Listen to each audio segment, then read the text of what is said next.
आम का सीज़न है और आम ना खाएं तो फिर बात ही क्या है। तो हमारे बाग है तो हम दोनों बहन आज बाग में चले गए थे। सोचा कि वहीं से आम खाएंगे, घर पे तो आ जाते हैं पर वो जो ताज़ा ताज़ा तोड़ के खाने में मज़ा है वो घर पे खाने में नहीं है। तो फिर बच्चे भी हमारे साथ चल दिए, बोले हम भी जाएंगे हम भी जाएंगे। मैंने बोला चलो ठीक है।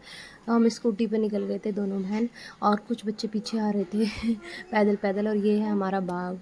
तो कच्चे रास्ते से और सबसे होते हुए फिर हम बाग में पहुँच गए फुल मस्ती के साथ, और बड़ा अच्छा लगा। ऐसे हम दोनों बहनें गए और फिर जाकर हमने खूब मस्ती की वहाँ पे बाग में, और बहुत सारी चीज़ें देखी। और यहाँ पे देखो ये हमारी आमियाँ लगी हुई हैं, आज सारी तोड़ हो गई थी, कुछ पेड़ों पे रह गई थी, कुछ हो रही थी। तो यहाँ पे फिर हम दोनों बहनों ने सोचा कि चलो खुद ही अपने आप टपके खाते हैं, जो बिल्कुल ऐसे हों कि डाल वाले हों वो खाते हैं। इसे डाल पे नहीं मिली, इसे नीचे मिल गई। फिर इसने बोला कि नहीं मैं तो ऊपर तोड़ के ही खाऊंगी। तो मैंने कहा तू चढ़ जा, तो चढ़ना तो तेरे को आता है। फिर हमने कोशिश करी इसने, पर ये पहले ही हार मान गई। फिर मैंने कोशिश करी, फिर मेरे को भी एक आमी दिखी पर मेरे पे भी नहीं चढ़ा गया। तो हम हंस रहे थे कि आमी के चक्कर में ऐसा ना हो कि हमें घर वाले उठा के ले जाए और कहें तुम अभी आम खिलाने के लिए तुम्हारे पैर तो टूट गए हैं, हम नहीं ला सकते थे आम, तुम डाल के ही खाने हैं। तो यहाँ पर दोनों बहन हंसी मजाक कर रहे थे, हंसी मजाक के साथ साथ फिर मैं भी उतर गई। मैंने कहा ठीक है ऐसा रिक्स नहीं लेते हैं।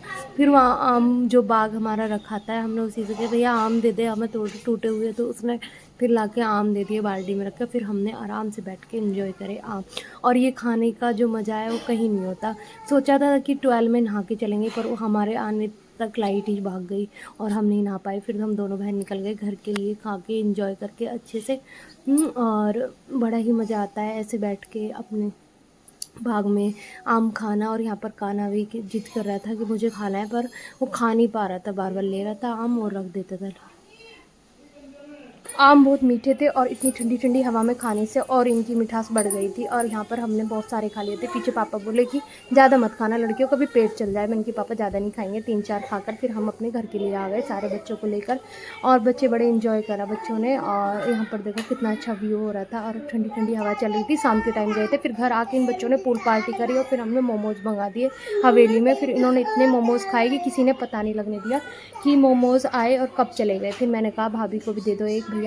बड़ी मुश्किल से एक बच्चों ने छोड़ा जो भाभी को मैंने दिया। मैंने कि भाभी खा लो नहीं तो ये भी गया। भाभी बोली कि सारे ख़त्म हो गए, आए और गए। मैंने कि हाँ आए और गए, आप ले लो एक। बेचारी एक उन्हें दिया और यहाँ पर बच्चे फिर भी गुस्सा हो गए कि मुझे नहीं मिला मुझे नहीं मिला। और यहाँ पर डॉली की हो गई बुरी हालत कि कैसे किसे दूँ और क्या दूँ। और सब ने एक एक करके ऐसे उड़ा दिए मोमोज़ की पूछो मत। फिर इन्होंने मोमोज़ से पेट नहीं भरा, इन्होंने फिर बनवाए दाल चावल। फिर इन्होंने दाल चावल खाए बैठ कर, इन्होंने की पूरी इन्जॉय।